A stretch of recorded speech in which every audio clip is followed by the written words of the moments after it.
From dusk till dawn. I love the image when it first turns. It took me a second to catch that the young man is in the tractor. Adds to the story as you kind of get into the image. Really, really nice. Nice, crisp, sharp. Really, really enjoy it.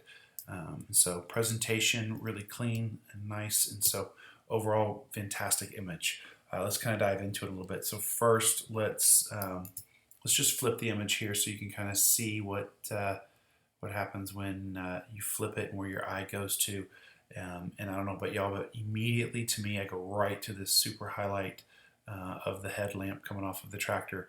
The other little ones get me a little bit, but I go straight to the one with the most flare. The good thing is, in general, we're going straight to the subject, so that's fantastic. What I want to do is kind of remove some of this distraction in the lower left here. So I'm just going to kind of burn in the grass and open up the trees a little bit to kind of bring the viewer into the tractor, or go straight to the tractor and not be distracted by the highlights of the grass. Next, I want to kind of knock down that light. Okay, we want to get into how we do that. So I've done the first few. I just kind of get in here with a small brush and grab myself kind of an orange right off of the edge, and just at about 10%, get in here and just knock this down a little bit to where the viewer is not distracted by it. If it feels like it's coming off a little gray, just make it a little bit more orange and pump it up a little bit. And let's just bring that down. You can see where the distractions kind of start to go away a little bit by not having quite as much of a punch to those highlights. And so next thing I'm going to do is kind of just do a little bit of a contrast adjustment here, just kind of opening everything up, getting a little bit more detail in there.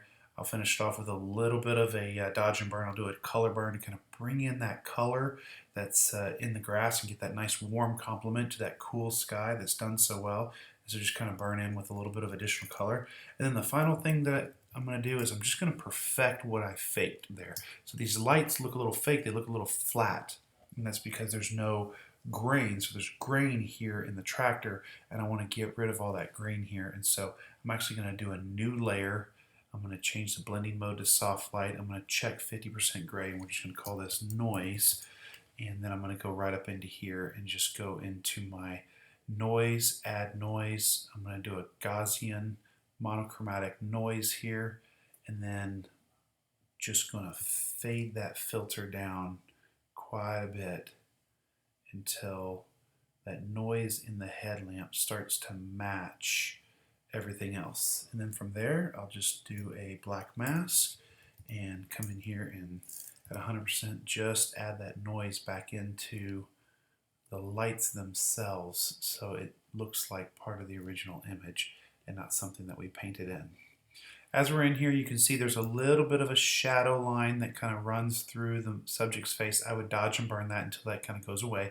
Actually, just dodge it until that distraction goes away. If a judge gets in here and spots that, might not help your score as much. But overall, to give you kind of a little before and after, just help the viewer or the judge get into that tractor, enjoy the image a little bit more, not have any distractions by how we created the image, and overall a great image. I scored this as 79, definitely can get into the merit category with a couple of edits.